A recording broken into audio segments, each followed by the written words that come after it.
Buenas tardes a todos. Tenemos hoy, dentro del ciclo de actividades de Laura Morán, un tema de gran actualidad. Se refiere a el sexto informe de evaluación del IPCC, del que la primera entrega, la correspondiente a las bases físicas, se ha aprobado a principios del pasado mes de agosto.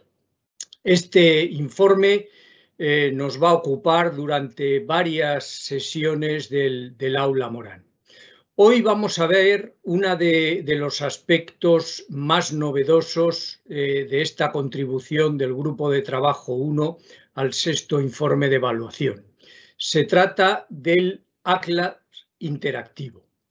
Este Atlas sustituye al tradicional Atlas en papel que se venía produciendo en los últimos informes del IPCC. Y para hablar de este tema vamos a contar, tenemos la suerte de contar con José Manuel Gutiérrez. José Manuel Gutiérrez es uno de los dos coordinadores de este capítulo, el capítulo del Atlas.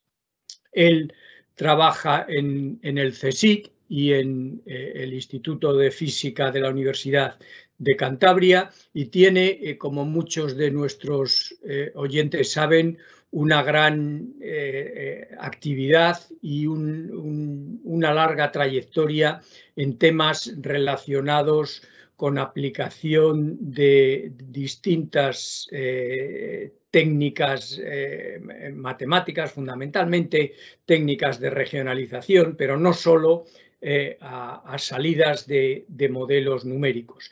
Y es la persona más adecuada para hablarnos de este Atlas interactivo.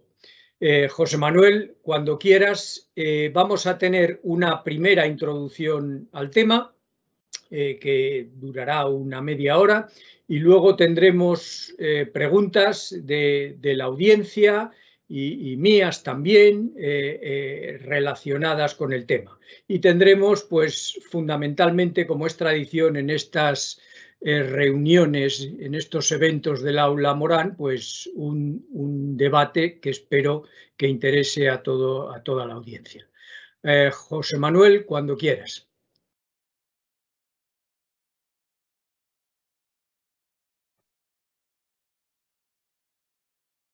Buenas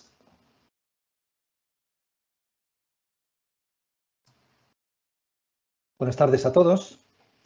Espero que se vean las transparencias bien. Sí, perfectamente. Vale. Bueno, pues buenas tardes. Es un gusto estar aquí con vosotros para poder compartir pues el trabajo que se ha presentado recientemente de parte del sexto informe del IPCC. Y bueno, poder comentaros un poco los detalles de lo que hemos hecho en los aspectos regionales y sobre todo haciendo énfasis en el Atlas interactivo. Bueno, esto es el informe que se acaba de presentar en agosto. Es el primero, el de las bases físicas, y los otros dos, los grupos de trabajo 2, que son de impactos y de mitigación, se presentarán en febrero y marzo del 2022, o sea que este es, está recién salido del horno, el primero de los informes, en el cual hay 13 capítulos, 12 capítulos estándar más el Atlas, que es el último, es el que centra un poco esta charla, la charla de hoy.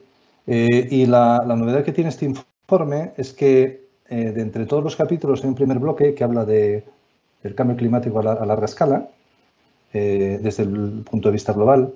Hay un segundo bloque que habla de procesos climáticos y hay por primera vez un bloque que habla de información regional, de cambio climático a nivel regional.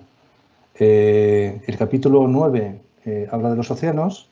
En el 10 se introducen las metodologías de regionalización y luego los capítulos 11, 12 y Atlas pues, analizan en detalle los aspectos regionales pues, desde el punto de vista de los extremos en el 11, impactos en distintos sectores. Ahí se ha acuñado un nuevo término que se llama Climatic Impact Drivers, que es como índices de impacto del clima.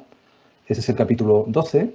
Y finalmente el Atlas, que es de lo que vamos a hablar hoy, resume un poco toda la información previa a nivel regional, región por región, y incluye una herramienta interactiva, que es el Atlas interactivo, que permite analizar con flexibilidad gran parte de esta información. Bueno, voy a tratar de no ser muy detalloso, o sea, hay algunas transparencias sobre las que no haré mucho énfasis, porque entiendo que la idea es centrarnos en los aspectos regionales. Estos son las fotos de las 3 reuniones del grupo de autores, para que tengáis una idea del tamaño. Es el mismo grupo en las 3 ocasiones. El grupo numeroso de autores pues, que han contribuido a estos 13 capítulos. En el informe se lanzan una serie de resultados, por decirlo así, más importantes, y es sobre ellos sobre los que luego con el Atlas pues, podemos obtener información a nivel más detallado. Entonces voy a, de manera rapidita, para contextualizar la parte de región y la parte del Atlas, voy a pasar por algunos de estos aspectos, como que los cambios recientes del clima se dan o sea, el clima ha cambiado recientemente en todas partes, de manera rápida e intensa, y lo que es más importante, de manera que no tiene precedentes en los últimos miles de años. Eso se ve en concentraciones de CO2, en incrementos de nivel del mar, en los hielos, el hielo del Ártico, glaciares. Y en el resumen para políticos, para tomadores de decisiones, se incluye una primera figura que es esta, en la que se habla de las tendencias del clima. Lo que tenemos en la figura de la derecha es la reconstrucción hasta la actualidad, hasta el 2020, que nos permite cuantificar pues, cuál es el calentamiento desde el momento preindustrial. Eso se ha elegido un periodo representativo que es de 1850 a 1900. Este es uno de los periodos que maneja el Atlas interactivo para poder obtener información. Entonces, la diferencia de la última década con respecto a este periodo es lo que define el calentamiento actual, y estamos hablando de 1,1 grados, ¿no? Hay otro aspecto que es la atribución, en el cual hay mucha información también a nivel regional, y la conclusión principal es que ya es indiscutible que las actividades humanas están causando el cambio. Lo que muestra esta es una figura reelaborada sobre otros informes, donde se ve la curva de calentamiento simulada por los modelos más recientes. En este caso es el CEMIP 6, la última generación de modelo que proporciona proyecciones para IPCC. Entonces, cuando estos modelos se fuerzan con humanos y naturales, pues se reproduce bien la curva negra, y cuando se quitan los humanos, se deja solamente los elementos naturales, pues no tendríamos el calentamiento. Esto en lo que consiste en la atribución, poder atribuir un fenómeno, en este caso el calentamiento, a un factor, tiene también en el informe, ya lo veremos, detalle regional, y es la primera vez que eso ocurre. Habla de extremos también, habla de que los extremos hablamos de olas de calor, precipitaciones intensas, sequía, son más frecuentes y son más severos, y esta es una figura que luego se puede reproducir y se puede ampliar en el Atlas, donde estos hexágonos que están viendo aquí representan regiones cuasi geográficas. Lo que se ve aquí es Norteamérica, Centroamérica, Sudamérica. Se pueden intuir un poco los continentes.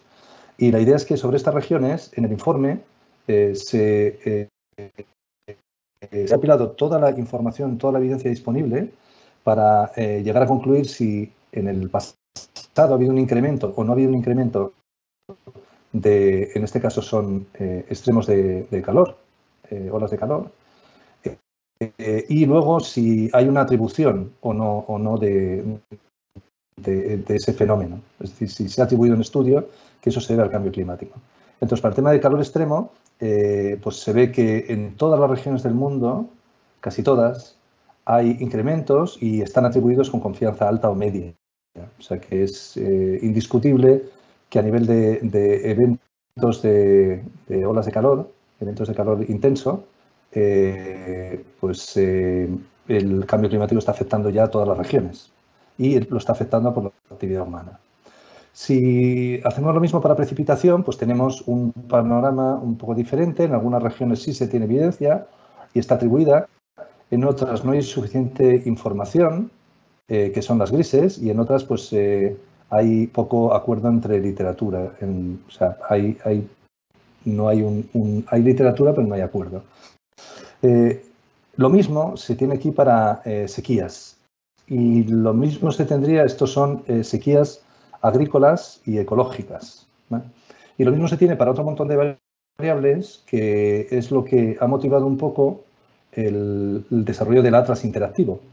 Porque aquí podría estar pasando transparencias con 20 o 25 variables, que son las que se cubren de manera sistemática en el informe, y podríamos tener resultados similares para todas. Por eso lo que veremos luego, que es una herramienta interactiva, extiende esta información y es un poco la base de todo ello.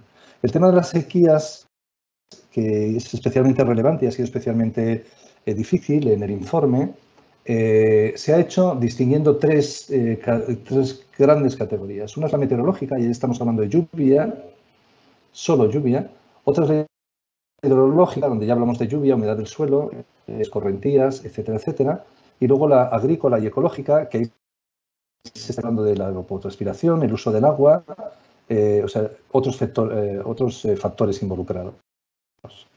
Entonces, en el informe se recoge evidencia sobre las tendencias de sequía en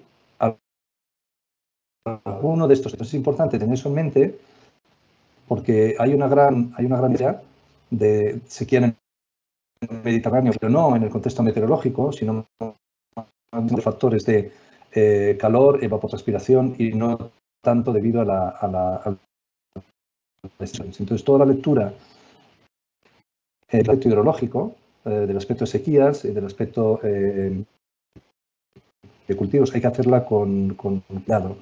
Y este es uno de los aspectos que en el Atlas interactivo no tenemos recogido de manera exhaustiva, porque básicamente en el Atlas interactivo nos limitamos a dar un único índice, que es el SPI, el Standardized Precipitation Index.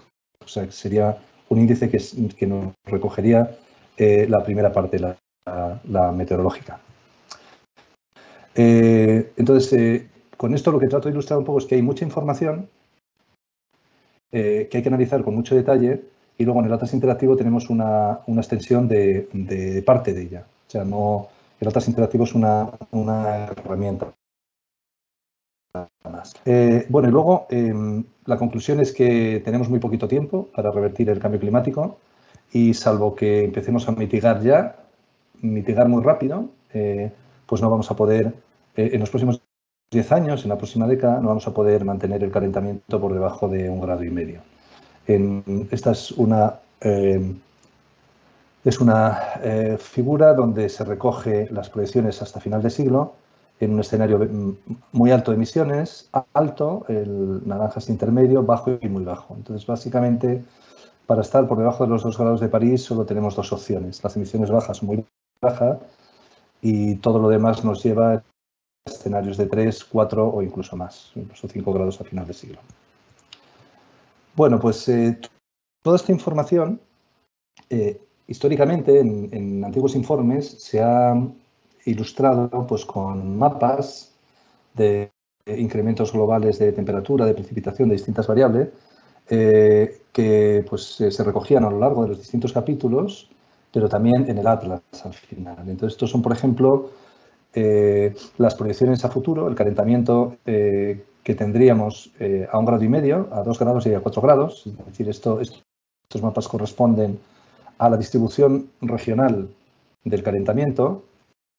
Cuando se ha alcanzado 4 grados de manera global, el promedio de todo este mapa sería 4, de este sería 2 y de este sería 1. Y una novedad también de este informe, que también se incluye en el Atlas interactivo como dimensión de análisis, es que además de las típicas gráficas donde mostraba en el informe anterior, pues para distintos periodos futuros, el futuro cercano, medio y lejano, ¿vale? Lejano era típicamente 2081, 2010 o 2071, 2100 o 2071, 2100, 20 o 30 años al final del siglo, pues ese eje de análisis, como ahora la idea de los escenarios es más compleja que antes, se ha sustituido muchas veces por otro eje de análisis que es la dimensión de calentamiento global. Entonces hablamos de un índice, como serán pues, cualquiera de los índices que vamos a ver después, como puede ser, por ejemplo, las precipitaciones intensas, ¿vale? ¿Cómo sería el incremento o decremento de precipitaciones intensas a 1,5 grados, 2 grados o 4 grados, que sería el equivalente de lo que tenemos aquí abajo, ¿vale? Esto es precipitación a secas, pero esta dimensión de calentamiento global es la que, bueno, de alguna manera permite sintetizar muchos resultados y la tendremos como un eje en el Atlas interactivo, además de en todo el informe. Esto es lo que os comentaba, que estos son los escenarios antiguos, los RCPs, los Representative Concentration Pathways, que básicamente son lineales. Tenemos un indicador de forzamiento radiativo, el forzamiento radiativo al que está sometida la atmósfera, y eso es un indicador de calentamiento, y en base a eso pues tenemos un eje de escenarios. En el nuevo informe aparece, que es la que tenemos aquí en el eje de las X, que son los escenarios de mitigación. Entonces yo puedo tener un mismo forzamiento de 7 grados al cual he llegado, o de 4,5 grados, uno neutral, al cual he llegado a través de distintos escenarios de mitigación. Y entonces podría tener el SSP2, de mitigación 2, que estabiliza 4,5, pero también el 3, 4,5, el 4, 4,5, el 5. Entonces todos estos escenarios tienen una complejidad extra que introducen la idea de la mitigación y al final hacen que todo sea mucho más complicado para el usuario. Por eso el lenguaje de niveles de calentamiento, como idea de cómo va a ser nuestro mundo a 1,5 grados, a 2, a 3 y a 4, ha ganado mucho peso en este informe, ¿vale? Pero así todo, tanto en el Atlas interactivo, en todos los resultados, se pueden ver también que distintos periodos de tiempo, medio, futuro, cercano, para los escenarios que están aquí en blanco, que se han elegido como los equivalentes a los escenarios que teníamos en el quinto informe. Entonces hablamos del SSP 119, el 126, el 245, el 370 y el 585. Es básicamente la última parte. El 85 es la que equivale al escenario antiguo, al RCP. O sea, sería mitigación 5, pero escenario 85. ¿Vale?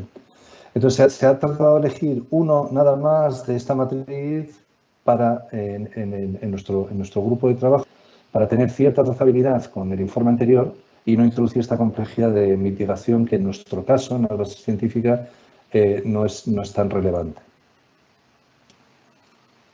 Bueno, pues con todo esto,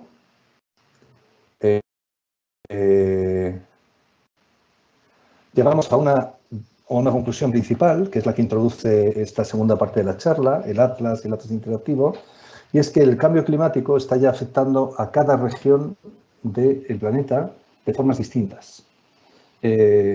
Y eso es lo que es una novedad grande en el informe, porque lo que vamos a ver a partir de ahora es un análisis de toda la literatura disponible, más modelos, etcétera, toda la evidencia disponible, región por región. Y que toda esa evidencia es la que ha permitido pues, llegar a una conclusión tan general como esta, que el cambio climático está afectando ya a todas las regiones, de maneras muy distintas. Vale, entonces, cuando hablamos de regiones, ¿de qué hablamos? Hablamos de unas regiones de referencia que para el quinto informe son las que había aquí arriba y para el sexto informe hemos refinado y estamos hablando de 46 regiones de tierra más 15 de océano. Entonces, en las regiones en las que el informe es capaz de sintetizar información y dar una conclusión sobre si está creciendo las sequías o si ha habido tendencias recientes o si hay atribución, es sobre estas regiones que están viendo en el mapa. Esto es una escala subcontinental, que en ningún caso llega a nacional, pero que está por debajo de un análisis continental que era más cercano en el informe anterior. Entonces, ¿cómo se ha tratado de vertebrar esta idea de cambios a nivel regional? Pues se han identificado, para también tener una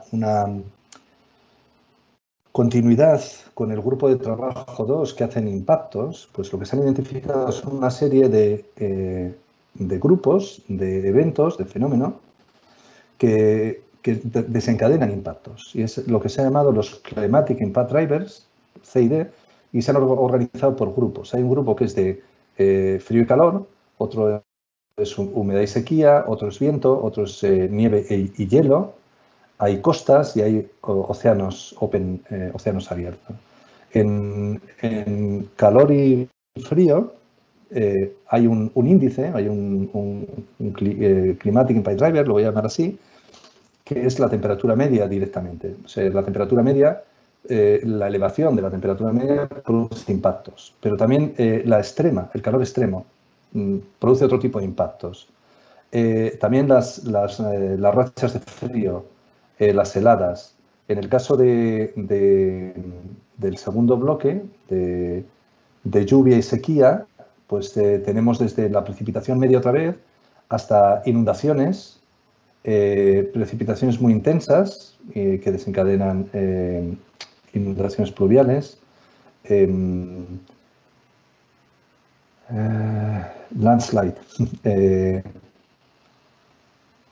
no, estoy bloqueado con la traducción. Deslizamientos de tierra, aridez, etcétera, etcétera. ¿Vale? Entonces, lo que tenemos es un conjunto de índices sobre los cuales en el informe detalla en cada uno de ellos en cuántas regiones se han observado ya tendencias de este índice y en cuántas regiones está previsto que este índice pues, se incremente o decrezca en el futuro. Entonces, esta es una gráfica de resumen en la cual cada barrita que hay aquí muestra de todas las regiones que vimos antes de referencia, habíamos hablado que había 49 regiones de referencia, ¿vale? En cuántas de ellas hay una alta confianza de que haya incremento de este índice en un escenario típico de 2 grados a mediados de siglo. ¿Vale? O sea, esta figura resume las proyecciones en un escenario de 2 grados, un escenario Acuerdo de París, límite. ¿Qué impacto tendríamos de cada uno de estos indicadores a nivel global, en cada una de las regiones? Entonces se ve que algunos de ellos, como la temperatura media, incluso el calor extremo, se incrementarían todas. Hay otros, como pues heladas, que disminuiría en casi todas. Y luego hay otros índices en los que hay variabilidad. Hay zonas donde aumenta, como la aridez, y zonas donde disminuye. Y la sombra que hay detrás aquí muestra las regiones, el número de regiones para las cuales este índice es significativo. Por ejemplo, ciclones tropicales, pues en el Polo Norte no son muy relevantes, ¿vale? En la zona del Ártico, del Antártico no son muy relevantes. Entonces, hay un máximo de 15 regiones para las cuales este índice es relevante y hay una confianza media de que se va a incrementar en muchas, en casi todas. Entonces, esta figura es como un resumen de toda esta información regional donde tenemos evidencia, en base a las proyecciones, de que vayan a aumentar o disminuir estos índices de impactos. Y lo que no me dice esta figura es, en este caso concreto, de precipitación media, donde solo la mitad de las regiones posibles o relevantes va a aumentar la precipitación y unas poquitas va a disminuir, no me dice quiénes son. Vale. Y esto es lo que luego veremos, que el Atlas interactivo expande de manera flexible y permite analizar toda esta información como con una lupa, con mayor detalle. Bueno, entonces, ¿qué es el Atlas interactivo? Pues es un producto más del IPCC. Esta es el enlace de arriba, es la dirección en la cual está accesible toda la información del último informe. Un elemento de información es el Atlas interactivo. Este es el enlace a partir del cual se puede acceder. Bueno, esto lo paso, que es el grupo de gente que lo ha desarrollado. Lo primero es que el Atlas interactivo tiene como objetivo dar soporte a todas estas cosas que os he ido comentando hasta ahora, a todos estos resultados todo la evaluación que se hace en los capítulos, en el resumen técnico y también en el resumen para tomadores de decisiones, el SPM. El Atlas Interactivo no es un servicio climático ni es una herramienta que trata de dar información detallada para múltiples usos, sino que se limita a dar soporte y a expandir la información que se ha evaluado en el informe del IPCC. Entonces, ese es un primer punto importante, porque cuando luego veamos que el Atlas permite agregar información a nivel regional, solo permite agregarla sobre esas regiones que son relevantes para el informe.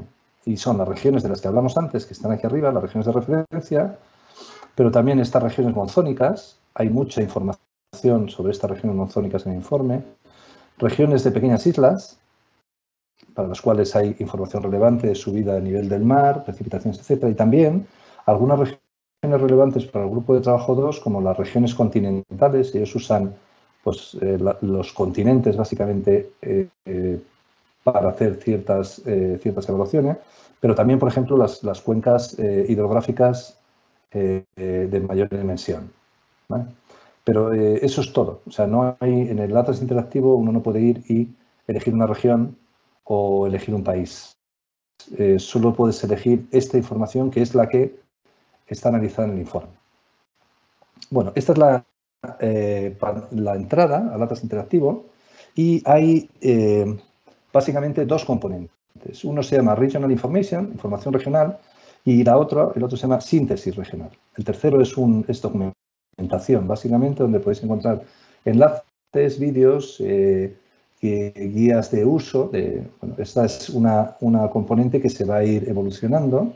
El resto está congelado como todos los demás productos del IPCC.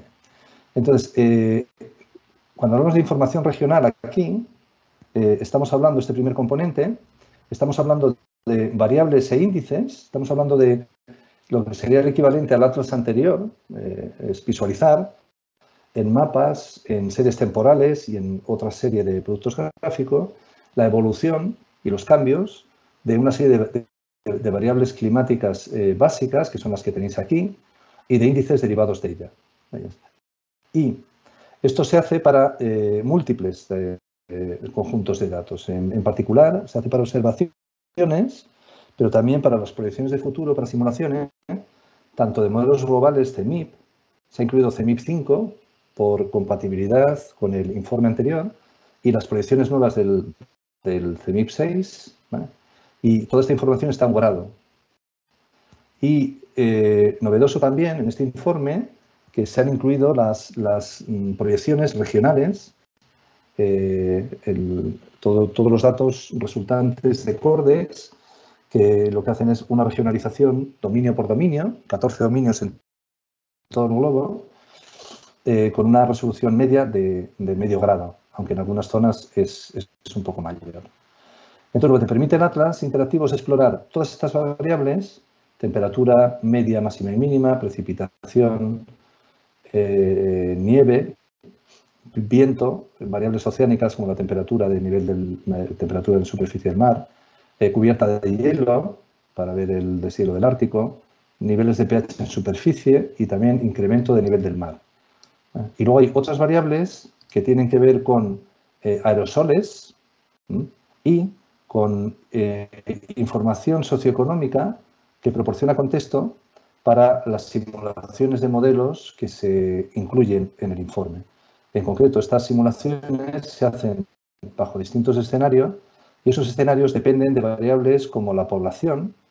Entonces, hay una variable que es densidad de población y se puede ver en cada uno de los 5 escenarios, los socioeconómicos, qué evolución de esta población hay, y también emisiones antropogénicas de CO2. Aquí tenemos, por ejemplo, dos figuras: la temperatura en la izquierda y en la derecha es las emisiones de CO2 correspondientes a ese mismo, digamos, el elemento de esa misma configuración.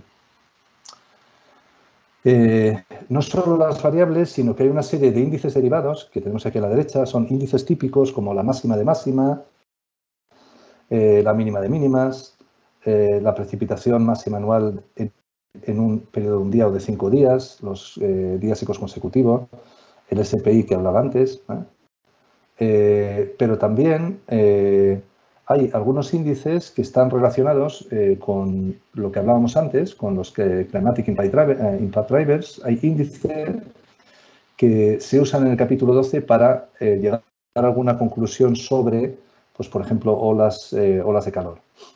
Aquí tenemos dos índices que son el número de días con temperatura máxima sobre 35 grados o sobre 40 grados. Y en estos índices, en algunos casos, la información que hay en el atlas interactivo no solo es la original, que está aquí arriba, o sea, el índice que se obtiene de los datos originales, sino también el índice que se obtiene después de ajustar estos datos. Los datos de los modelos tienen sesgos.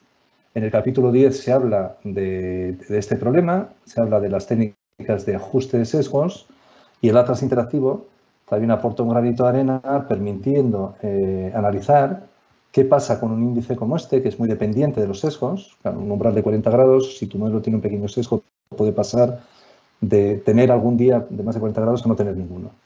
Y aquí se ve en particular pues, que hay un impacto muy significativo. Hay muchos más días con temperaturas máximas sobre 40 grados cuando ajustas los modelos, los calibras y quitas estos sesgos de en medio. Bueno, entonces, ¿qué permite hacer el atlas interactivo? Pues permite toda esta información que habéis visto, permite analizarla con una interface simple, que es la que llamábamos Climate Futures, futuros posibles del clima. Es una interface en la que esta información se puede analizar solo a lo largo de distintos niveles de calentamiento. O sea, yo puedo ver estos mapas a 1,5 grados, a 2, a 3 y a 4, mapas pues, de cubierta de hielo, de pH, de viento o de cualquiera de los índices de extremos que hemos visto. Pero el usuario no tiene que tomar ninguna decisión en cuanto a qué periodo de referencia elegir, qué escenario elegir. O sea, es directamente una información muy simple, orientada a tomadores de decisiones, a medios y también a temas de divulgación y de docencia. Porque se puede ver fácilmente la idea de a qué mundos, a qué futuros nos enfrentamos según el nivel de calentamiento que logremos conseguir. ¿Vale? Hay un módulo avanzado en el cual esta misma información se puede ver con más flexibilidad. Ya no solo los niveles de calentamiento, sino periodos. Uno puede elegir el NIAR del 21 al 40, medium o long term, long es final de siglo. Se pueden cambiar los periodos de referencia. Este es el periodo que se ha elegido como moderno, el clima reciente, en el AR6. Es un periodo muy raro, pero es el periodo que corresponde a los 20 últimos años para los cuales había simulaciones de CMIP6. Entonces, es un periodo que, por supuesto, la gente de impactos del grupo de trabajo 2 nadie va a usar, porque tiene más sentido elegir un periodo de referencia un poco más informativo. Entonces, aparte de este periodo de referencia y el preindustrial, del que hablamos antes, pueden ver cambios con respecto a la época preindustrial, con respecto a la moderna. En el atlas interactivo hay otros periodos de referencia, como por ejemplo los periodos estándar de la WMO de 30 años. Puedo elegir el 81-2010, que es más razonable que este periodo. ¿Vale? Aquí hay más flexibilidad y esta se puede elegir entre distintos datasets y esta está orientada a científicos y a técnicos. Para terminar, esta es la pantalla, esta es el elemento cuando uno pincha en Regional Information, accede a esta ventana principal, donde se puede elegir el dataset de los que ya he mencionado, la variable de las que ya he mencionado, qué cantidad, si uno quiere ver los valores reales, la temperatura real a finales de siglo o el cambio con respecto a un periodo de referencia, y la estación del año se puede configurar de la manera que uno quiera. Entonces, se puede ver la información global o pinchando en una región, haciendo clic en una región, se puede obtener información detallada, no ya para la media del ensemble, la media de todos los modelos, que sería el gráfico de aquí arriba, sino para los modelos individuales, para tener una idea de la incertidumbre. Y lo que se está viendo aquí es una serie temporal, la evolución en el tiempo del valor promedio en esta zona de este índice. Hay toda una serie de paneles de visualización que, por ejemplo, este último son stripes, las famosas stripes que ha popularizado tanto de Hawking, y en este caso estacionales. Cada fila es un mes del año, donde se puede ver que pues, en el Mediterráneo el calentamiento se intensifica más en torno al verano. ¿Vale? Ver mirando directamente el ciclo anual para un periodo concreto, y hay otras formas de visualizar no una variable sino pares de ellas, contrastar temperatura frente a precipitación, o obtener incluso información tabular, números, ¿vale? Y todo esto está configurado para apoyar alguna parte del informe. Alguno de los capítulos, alguno de los resultados hace uso de esta información. Se puede cambiar la variable, elegir, por ejemplo, el número de días con temperatura máxima sobre 40 grados. Este sigue siendo el ciclo anual porque no hemos cambiado este elemento, y se ve pues, donde hay temperaturas máximas mayores de 40 grados es en verano, y por eso ahí es donde hay incrementos. El resto del año hay cero, pero es porque directamente no se alcanzan esas temperaturas. Y solo de pasada hay un tema que es el de la reproducibilidad. Todos los mapas, todos los gráficos, toda la información que se proporciona en el Atlas interactivo se pueden reproducir dando a este botón de aquí. Lo que nos muestra es este gráfico de la izquierda, donde hay un diagrama en el cual nos habla de los datos que se han utilizado arriba. Pulsando en cada uno de ellos se ve todos los modelos con sus DOIs, con su referencia, pero todo el proceso que se ha seguido, pues en este caso es escenarios de futuro, de presente, observaciones, ajuste de sesgo, hasta llegar a la diferencia, que es lo que se dibuja en el mapa, y estas rayitas lo que representan es la incertidumbre. Todo eso está representado en este diagrama, pero también se puede exportar en un fichero que es el metadato, que contiene toda esta información. O sea, está documentado todo el proceso que se ha seguido para llegar a este gráfico, desde el inicio, desde el origen de datos, hasta cada cosa que se dibuja en él. Entonces, esto es un aspecto un poco desconocido, pero es muy relevante porque es lo que permite que todo lo que hemos hecho sea reusable, porque además de tener el metadato, el fichero de metadato, hay un repositorio en el que está toda la información. Hay datos parciales, documentación, scripts, que son los que están descritos en esa información de metadato, y también notebooks, que son documentos en los que se mezcla pues, texto y código, que permiten describir de una manera un poco más cómoda y reusable distintos aspectos, distintas partes del código que son, pues, tienen identidad propia, como por ejemplo, este es el caso del cálculo, el ajuste de sesgos para índices extremos. En este notebook se explica en un ejemplo más pequeñito cómo se ha hecho, y se puede reproducir y se puede reutilizar. Se puede aplicar el mismo paquete, el mismo software, para hacer ajuste de extremos en otro ejemplo, en un caso de estudio, investigación, etc. Esto no voy a entrar a detallarlo. Es el siguiente elemento, que es el de síntesis regional. Hace lo que ya os comenté antes, incide en este gráfico, en esta información donde yo tengo no ya datos, sino conclusiones de múltiples líneas de evidencia integrada que me hablan ya de regiones. Entonces, en el Atlas interactivo, una de estas barras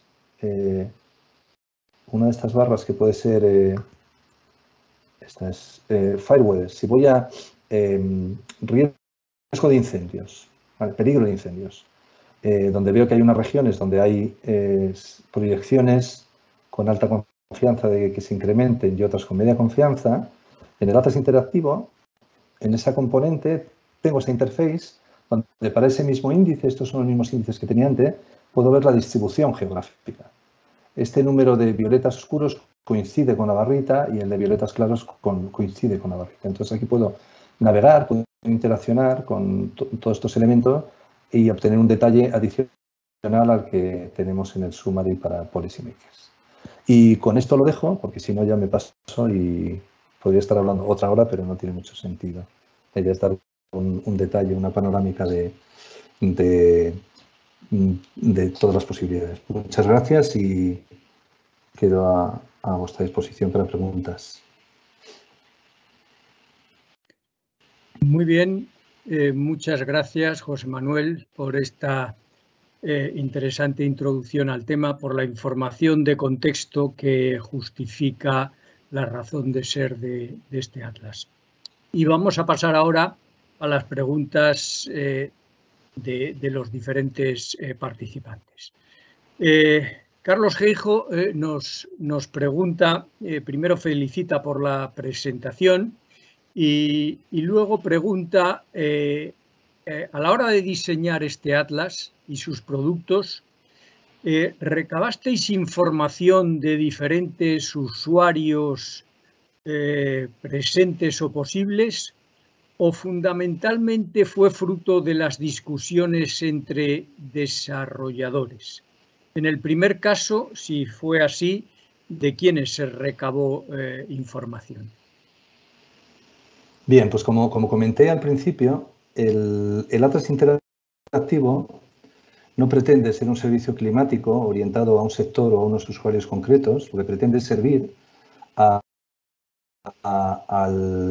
propio IPCC, a los autores del IPCC y a los contenidos que hay en los capítulos. Entonces, el Atlas Interactivo está hecho teniendo como usuarios a los científicos, esa foto de toda esa gente que participó, esos han sido nuestros usuarios con los que hemos interaccionado y con los que hemos discutido. Y obviamente ellos en su capítulo tienen en mente pues, el conjunto de usuarios al que va dirigido el informe del Grupo de Trabajo 1, que es más que de impacto, son las bases científicas. Entonces, no es un producto que se ha hecho entre desarrolladores, es un producto que se ha hecho para satisfacer las necesidades y para ampliar la información del propio informe. Es un apéndice del informe, es un elemento más del informe.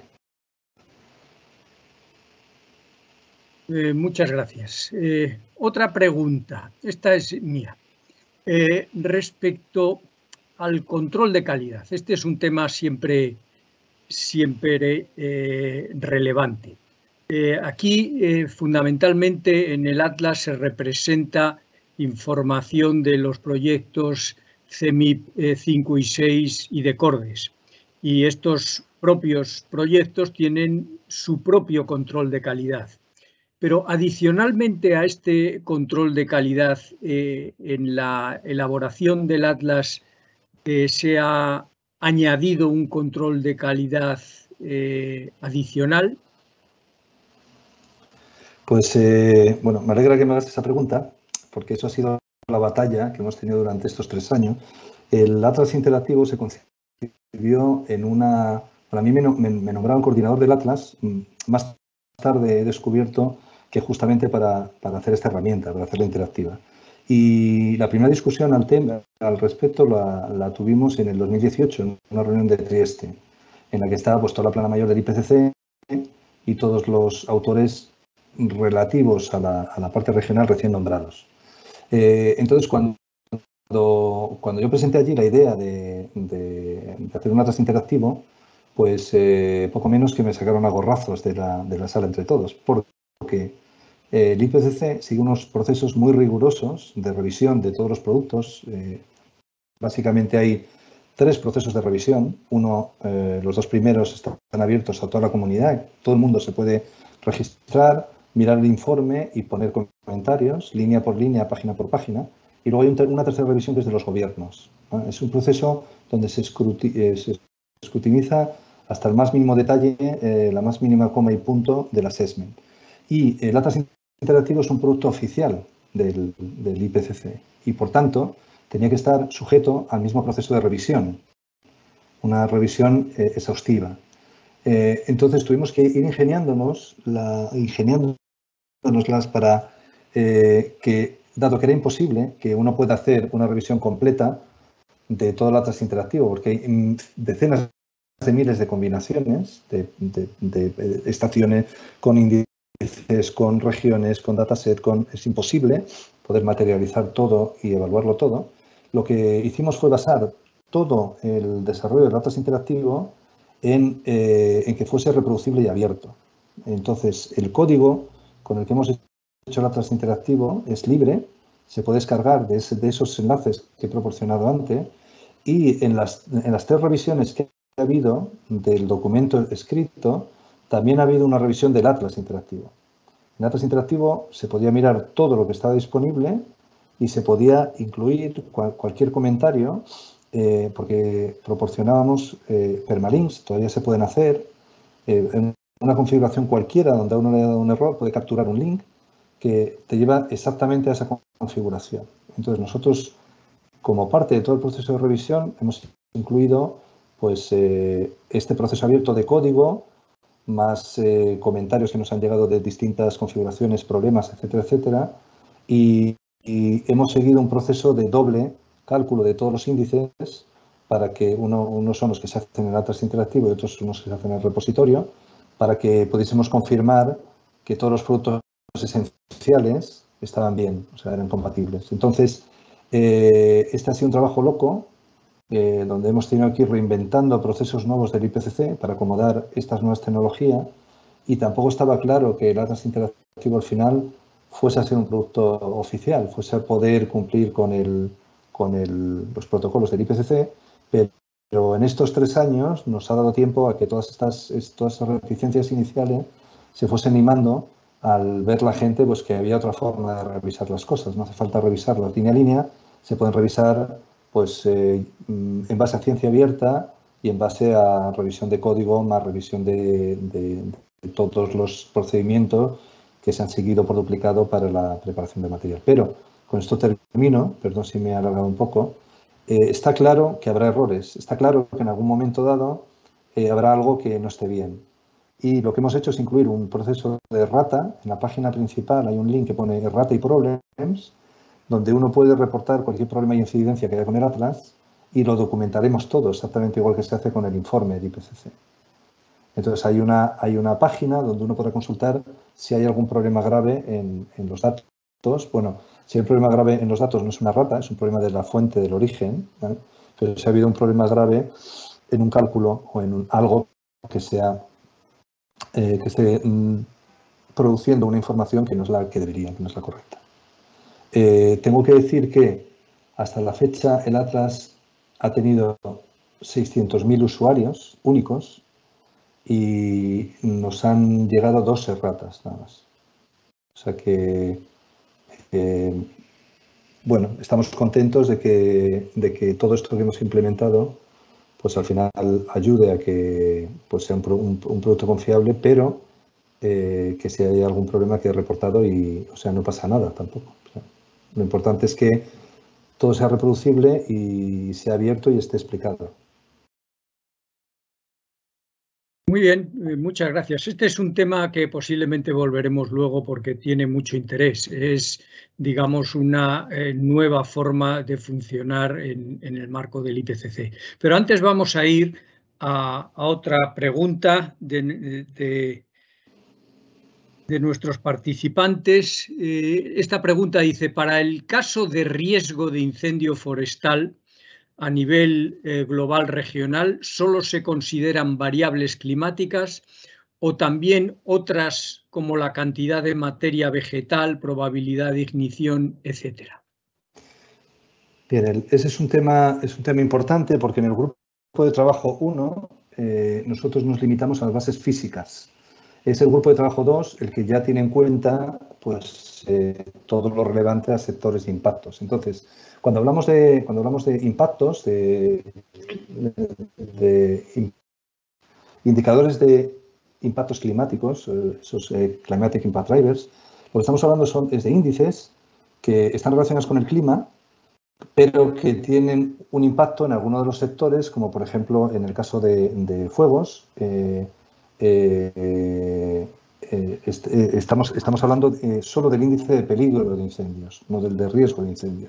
O sea, estamos hablando de análisis de cosas como el índice de peligro de incendios canadiense, el Fireweather Index, y estamos hablando de variables meteorológicas. Estamos hablando de vientos, de sequías, de humedad, pero no de combustible disponible, no de manejos de suelo y no de otros aspectos que tienen que ver con la gestión. O sea, es la parte física de esos problemas. Por eso se llama Fire Weather. No se llama Fire a secas ni Fire... se llamaba así al principio. Y todo esto es fruto de las revisiones y las vueltas, se permite perfilar y permite ir definiendo las cosas de la manera correcta. O sea que solo es relativo a variables meteorológicas. Muy bien, muchas gracias. Pasamos a la siguiente pregunta de Encarna. Te da las gracias por la presentación y dice que es muy clara y para un contenido tan extenso. Y te pregunta, ¿es posible acceder... Ay, se me ha ido de la pantalla. ¿Es posible acceder a los datos de cierta variable, escenario o región a través del Atlas? ¿Alguna indicación sobre ello? Sí, lo mismo que aquí comentaba que cualquier mapa, cualquier producto tiene un metadato que te puedes descargar. Aquí abajo hay otro botón, no sé si se ve el cursor, pero bueno, hay otro, justo el que está debajo, es el de descarga. Entonces, en ese botón te da 4 opciones de descarga. Te puedes bajar la imagen como tal, te puedes bajar una imagen bitmap o vectorial en algunos casos, pero también te puedes bajar los datos que están debajo de esta figura. En formato NetCDF o GeoTIFF, que es más tipo GIS. Entonces, eso está hecho porque el IPCC tiene una licencia sobre sus productos, y en el caso del Atlas Interactivo es la misma, que no permite la modificación de ninguno de sus productos. Entonces, todos los que te bajas como imagen son productos finales del IPCC. Entonces, claro, si queríamos permitir la reproducibilidad, teníamos que dar otra alternativa para que la gente pudiese reproducir estos gráficos sin que fuese el oficial. Entonces, por eso te puedes bajar directamente los datos y podrías llegar a hacer la misma figura o parecida o cualquier otro uso, umbrales, y ya no sería la figura exacta del IPCC, la oficial, sino la que tú te hagas. Y eso lo podemos dar con otra licencia, porque ahí ya no estamos sujetos a la licencia del IPCC. Entonces, las figuras finales son licencia IPCC, es decir, no se pueden tocar, y los datos se distribuyen con una licencia abierta de Creative Commons que solo requiere atribución, el CC BY. Entonces, básicamente puedes hacer con los datos lo que quieras.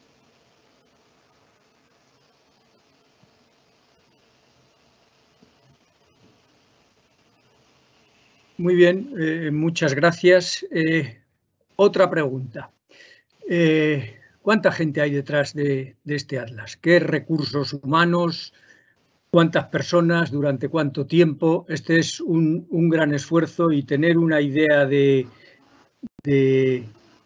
número y la dedicación de las personas creo que nos dará también una idea de la magnitud del trabajo. ¿Puedes contarnos algo? Sí. Este ha sido otro aspecto novedoso, porque claro, en principio en el Atlas estábamos 3 coordinadores. Uno, desgraciadamente, Gemma Teresa Narisma, falleció en el transcurso de estos 3 años, que es lo que ha llevado a hacer el informe del IPCC. Y luego estaba Richard Jones del Met Office y yo mismo como coordinadores del capítulo. El capítulo tenía inicialmente 12 autores principales que fueron creciendo hasta los 16 que había al final. Entonces, el equipo de trabajo principal es este cuadro rojo que hay arriba, más los 3 científicos del capítulo. Cada coordinador de capítulo se le requiere, se le solicita que aporte un investigador contratado, ¿no?, para que ayude con temas, pues en mi caso, la reproducibilidad, gráficos, etcétera, etcétera, pero también toda la gestión de documental, de referencias, etcétera, etcétera. Entonces, hay 3 capítulos de trabajo. Mayalen Iturbide es la que está en Santander conmigo. Entonces, claro, cuando empezamos a trabajar en el Atlas, en el Atlas nosotros hemos hecho un capítulo al uso y esta herramienta interactiva. Entonces, el capítulo al uso es el que hemos hecho entre todos los autores, pero luego la herramienta interactiva había que desarrollarla y ninguno de estos es desarrollador. Son autores, son científicos. Entonces es otra cosa que tuvimos que hacer sobre la marcha, crear un equipo de trabajo que es este que tenéis aquí abajo, que son Contributing Authors, pero para el Atlas interactivo solamente, ¿vale? Hay Contributing Authors, un montón de ellos en el Atlas que han participado en distintos aspectos del Atlas en sí, de ese assessment regional por región, pero estos Contributing Authors son 20 investigadores del Instituto de Física de Cantabria, del CSIC y de la Universidad, y de la empresa Peritia, que es la empresa con la que hemos colaborado para desarrollar el Atlas interactivo. Ellos han hecho el desarrollo técnico. Y es esta gente que tenéis aquí. Entonces, toda esta gente, 20 personas, han estado trabajando durante 3 años para hacer el Atlas. Y han estado trabajando, no a tiempo completo, obviamente, algunos sí, Mayalen ha estado a tiempo completo, y Javier, que está por aquí abajo también. Pero el resto han estado en promedio un tercio de jornada. O sea que básicamente ha sido 2 más 6, 8 personas a tiempo completo, 3 años.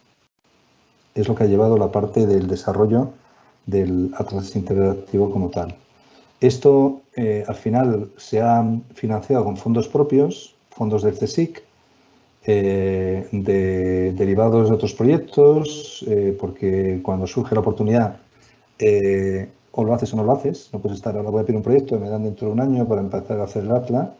Y lo que sí se fue fraguando poco a poco es el apoyo ministerial, el apoyo de la Oficina Española de Cambio Climático, el trabajo de base que había en el Plan Nacional de Adaptación al Cambio Climático, con el visor de escenarios nacional, que fue el germen de este Atlas del IPCC.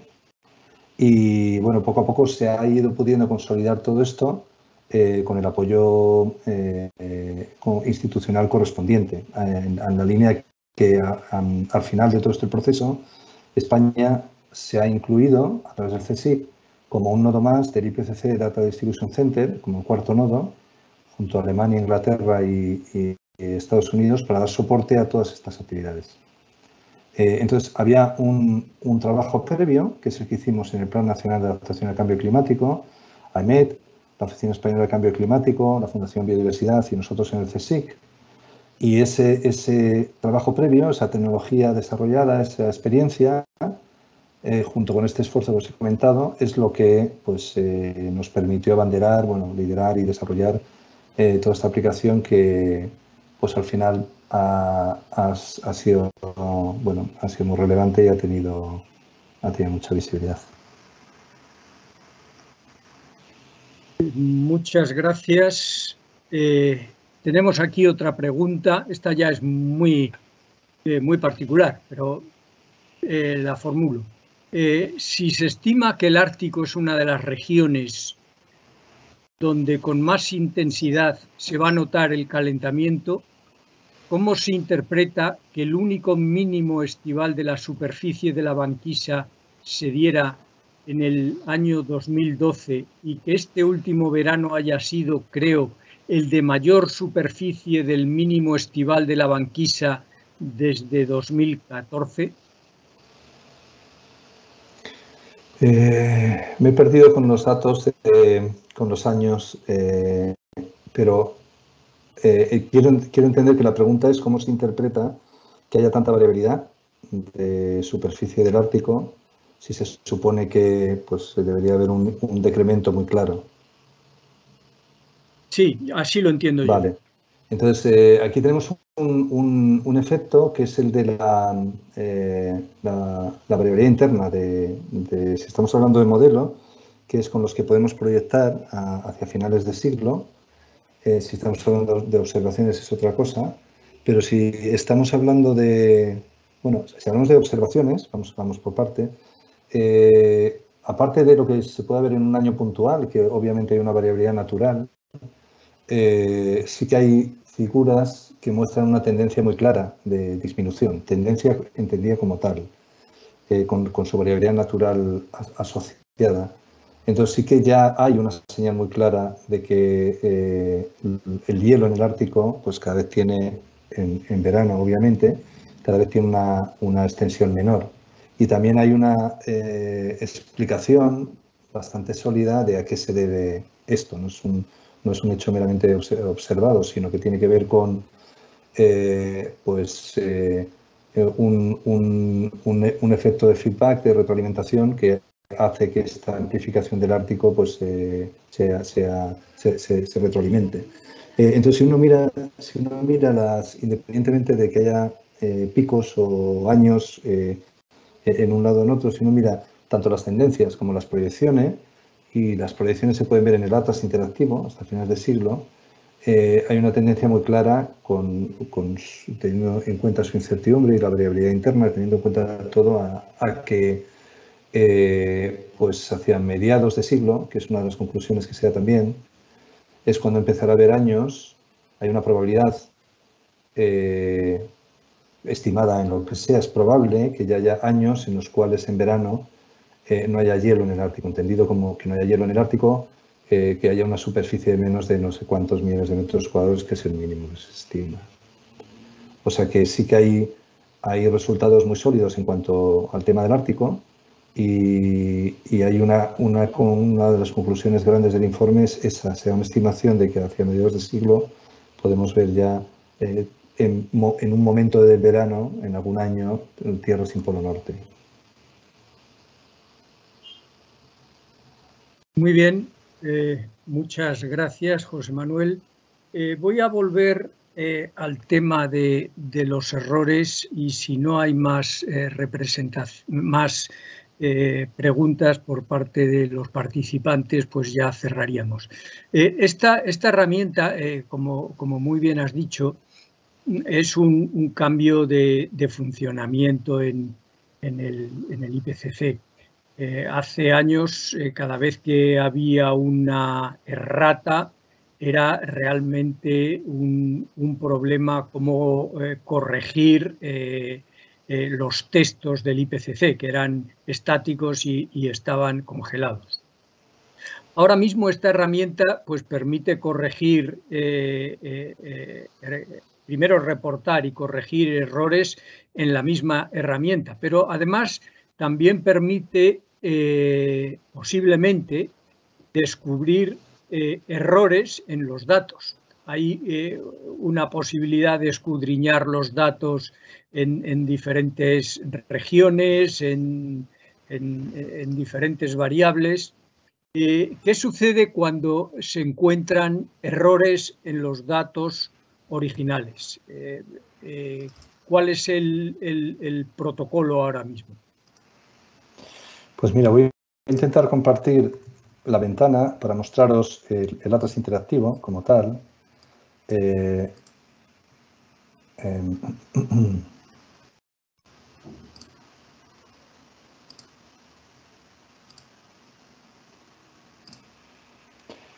Ahora.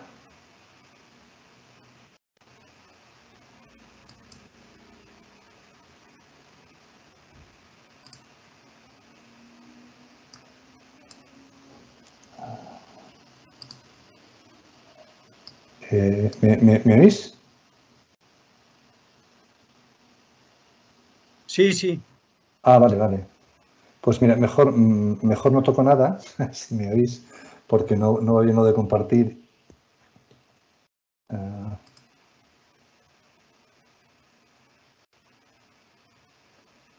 Vale, hablo de palabra, no toco nada, no voy a hacer que se rompa. ¿Me seguís oyendo?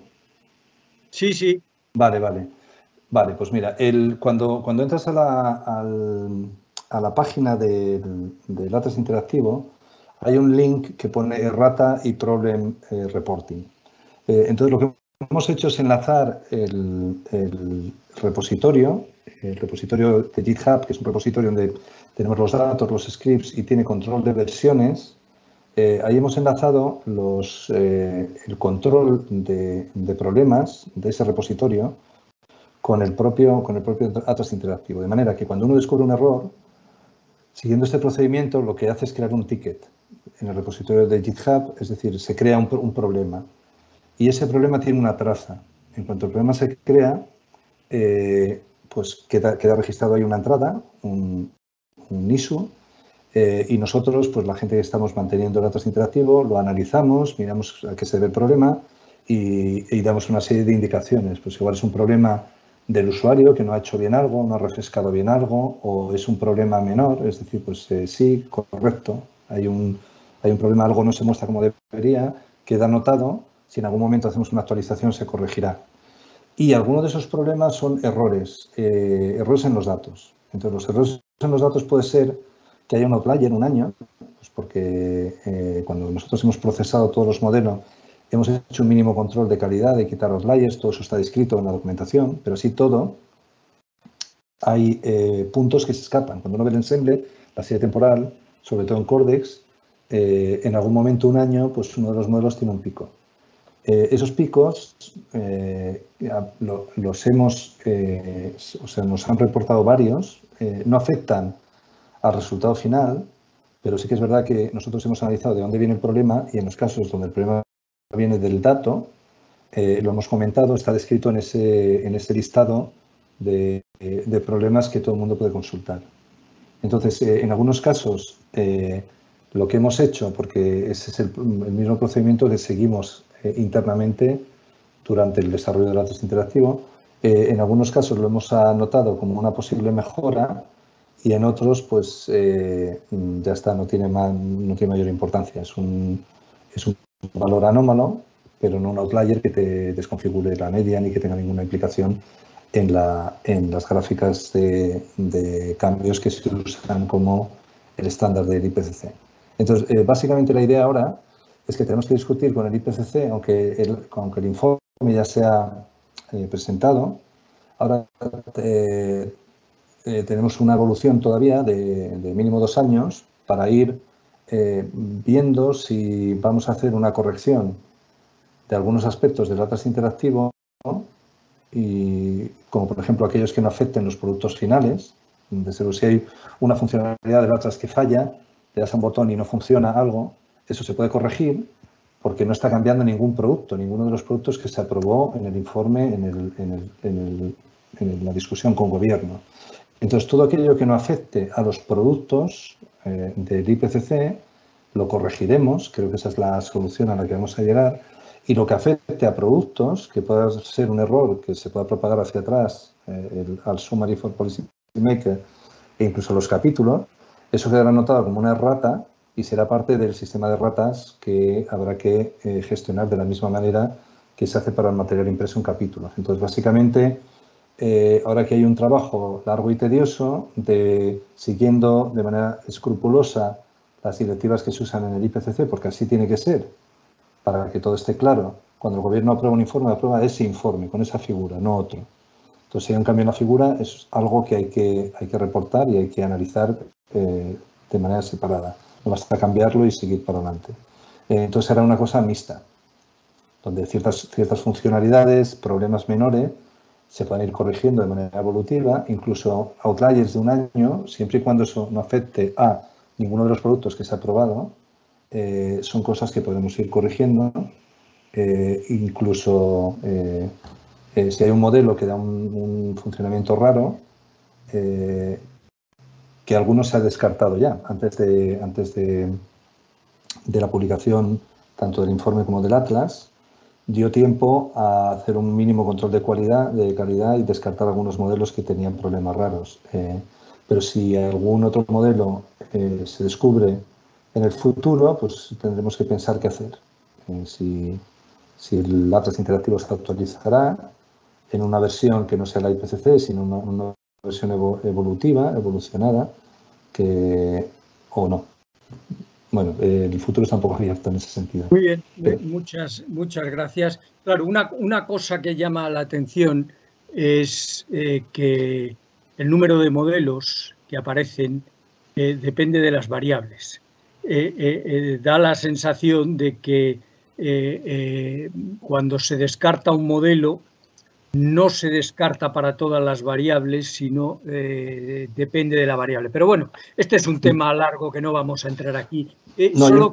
Sí, hay un detalle importante ahí, porque eso sí que es importante comentarlo. Cuando el IPCC hace un análisis, tiene que hacer un análisis que incluya toda la información disponible, toda. salvo la que se puede descartar porque hay algún artículo publicado que diga pues, que este modelo está mal o porque haya en el transcurso del análisis se encuentra una evidencia muy clara de que hay un modelo que está mal. Entonces, en el Atlas Interactivo se han incluido todos los modelos disponibles y lo que ocurre es que algunos modelos tenían publicada la temperatura y la precipitación, eso lo tienen casi todos, pero no el pH o no el contenido de la concentración de hielo. Entonces, no es que se hayan descartado variables, es que algunos modelos no lo han publicado por prisas o porque no está en su estrategia, no lo sé. Pero la información que se usa para el IPCC, tanto artículos como datos, tienen una fecha límite, y la fecha límite para los datos fue el 31 de enero del 2021, exactamente igual que para los artículos, y nosotros tuvimos que actualizar todo el Atlas Interactivo completo de enero a abril, que es cuando publicamos la última versión, porque había habido 2 o 3 modelos nuevos que habían incluido algunas variables nuevas y tuvimos que hacer una actualización de todo. O sea que el tema es que solo se descarta aquello que es problemático. El resto hay que analizarlo todo, porque si no sería una decisión subjetiva que no sería aceptable como información de consenso, que es lo que tiene que hacer el IPCC.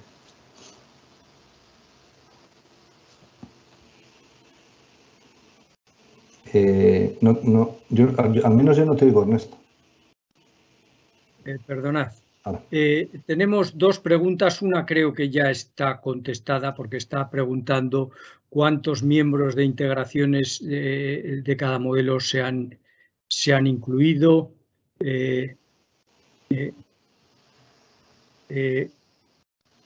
Vamos a ver. Y la otra que es de... que es que me está dando problemas para volver para atrás.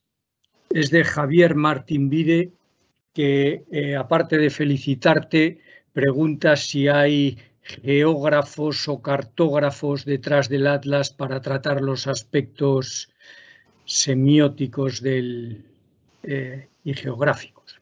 ¿Puedes comentar algo?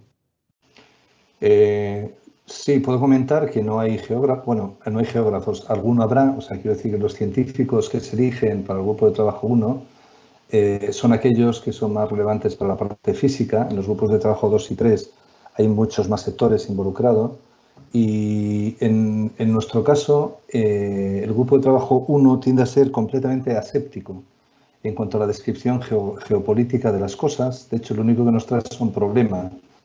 Porque si uno se refiere en el informe al mar de Japón, inmediatamente tiene problemas porque China no lo admite, el mar de Japón como tal, le llama el mar de...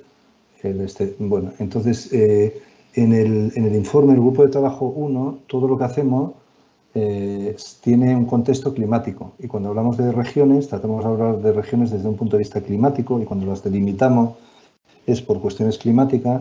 Y somos lo más asépticos posibles en cuanto a su denominación, para que no haya ningún conflicto geopolítico. Tampoco se llega a unos detalles de resolución espacial para los cuales haga falta tener en cuenta aspectos cartográficos, o sea, con coordenadas geográficas vamos que nos matamos, porque nada por debajo de 0,2 grados, por debajo de 20 kilómetros, o sea, no tiene sentido hablar de UTMs ni hablar de... con lo cual, todo lo que es el desarrollo técnico, pues es muy simplificado respecto a hacer un análisis cartográfico. Aquí hablo más en la parte técnica, no semiótica. Muy bien, pues estamos ya fuera de tiempo. Solo nos queda agradecerte esta interesante tarde. Ha sido realmente informativa y veo que ha habido una participación muy grande de nuestros oyentes. Volveremos con temas relacionados con diferentes aspectos relacionados con el IPCC, con diferentes autores españoles contribuyentes al grupo de trabajo 1. Muchas gracias, José Manuel, y gracias a todos los participantes. Hasta otra ocasión. Gracias a todos por estar ahí escuchando a estas horas. Un saludo. Adiós.